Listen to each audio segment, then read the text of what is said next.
I am a gay Igbo man. I say it loudly, proudly, with my full chest. I am a gay Igbo man from Njikoko local government area of Anambra State. Everybody in my freaking village knows I'm a homosexual. If you think that they don't know, I am happy for you to take a wood gong or a metal gong to the Eke market in my village and announce it to all of them, because this is who I am. Being an Igbo man is not just about where I am from. It is who I am. It is my culture. It is my language. It is everything about me. I am not going to separate the two. Being an Igbo man is part of my identity.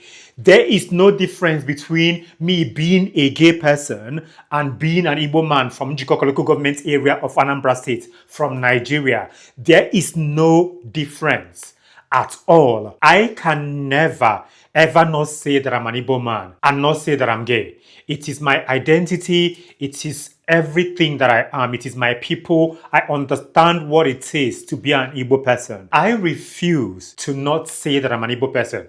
And there's something that actually happens all the time on these social media streets when it comes to some of these Igbo men who are performing. Because heterosexuality means you are attracted to the opposite sex.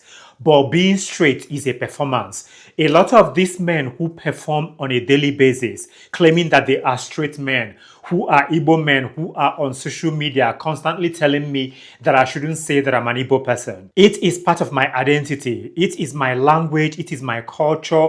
I am part of this culture. And in this culture, there are different types of people. There are gay people, there are lesbians, there are heterosexuals. A lot of you who say this, you forget to understand that there are murderers in the Igbo land, fraudsters, wife beaters. We are not a monolith. There are different versions of Igbo people, which means there are Igbo gay people, there are Igbo businessmen, there are Igbo bankers, Igbo doctors, Nigerian doctors, and all of these things. So being a gay man from Nigeria who is Igbo is something that I will never stop being, whether you like it or not, whether I say it or not. A lot of you forget that some of your fathers, some of your mothers are actually gay people, are actually lesbians. Just because of your father is with your mother doesn't make him heterosexual. I have the right to that name, to that culture. Being a gay person in an Igbo family and community comes with a lot of pressure.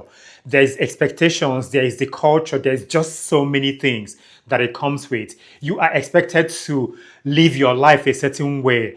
And once you're not doing that, it becomes a problem. This is the reason why a lot of us queer people, when you come out as gay in the African culture, in the African community and society and things like this, it becomes a massive problem.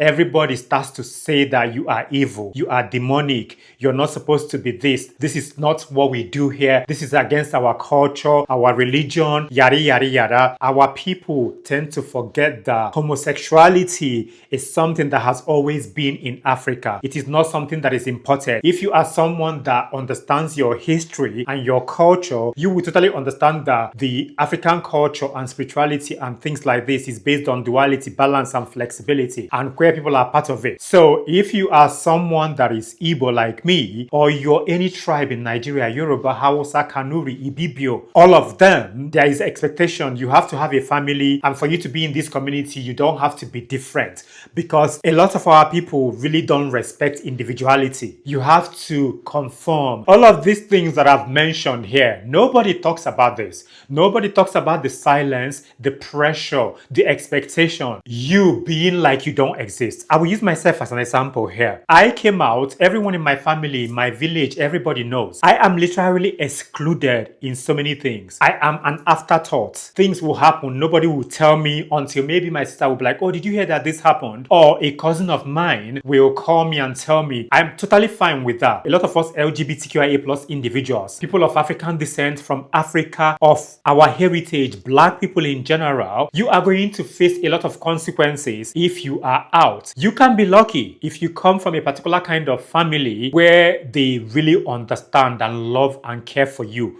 with no unnecessary conditions and stupid conditions like some of our relative does. For instance, there are people that I have known all my life that just stop speaking to me, blocked me, don't speak to me, my brothers included, and things like this. It is better for you to come out and be at peace with yourself and have the right people in your life. That's a journey. I'm talking for myself here. I rather live my life the way it is now, where I have the right people in my life instead of performing for people to love me. Because I'm not performing. I am not performing. My life is not a performance. My life is a reality. And this needs to be said because nobody talks about it. There's a lot of consequences when it comes to this. And this is something that a lot of people struggle with. I struggle with this for years because you are always thinking, oh, if they know about me, they will reject me. They will stop talking to me. You are seeking validation from all of these people. Where I am today, I am not seeking validation, permission, acceptance, or approval. I am saying every time that I'm a gay Igbo man from Nigeria because people like me who are from Africa, from other cultures in Africa, and anyone who is gay to be able to see that you can live your life with no apologies, no permission, no validation, and not seeking acceptance in places where you will never get them. Why I say gay and Igbo? I am not going to pick and choose one. No, that is never going to happen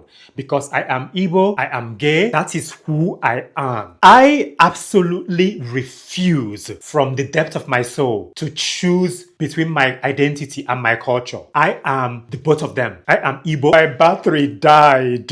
My battery freaking died. I'm not going to pick anyone. I'm going to continue to say that I am a gay person who is Igbo, who is from Nigeria, who is black, who is who I am, because all of these things are who I am. I say that I'm Igbo and gay and queer and a homosexual for the people who cannot say it yet. There are a lot of gay people from Africa, gay people of African descent, LGBTQIA plus individuals of African descent who cannot say I am black, I'm gay, I'm from Nigeria, I'm from Ghana, I'm from Cameroon, I'm from Zimbabwe, I'm from Jamaica, and things like this. They cannot say it. I am saying it for those people who cannot say it yet. Representation and visibility matters a lot. Being here, being a gay Igbo man who never had someone like me when I was a child growing up, this is absolutely important for us to have people that are visible, living their lives. There are a lot of other gay people who are black, who are from Africa, who are people of African descent, who are living their lives publicly. And that is what we want because we are not a taboo, we are not a sin, we are not a phase. We are humans. God created us like this. We are born this way. Being gay is not a choice. If you do not see yourself, maybe through me, maybe through another queer person, maybe in press, everywhere, if you do not see yourself, you think that you do not exist.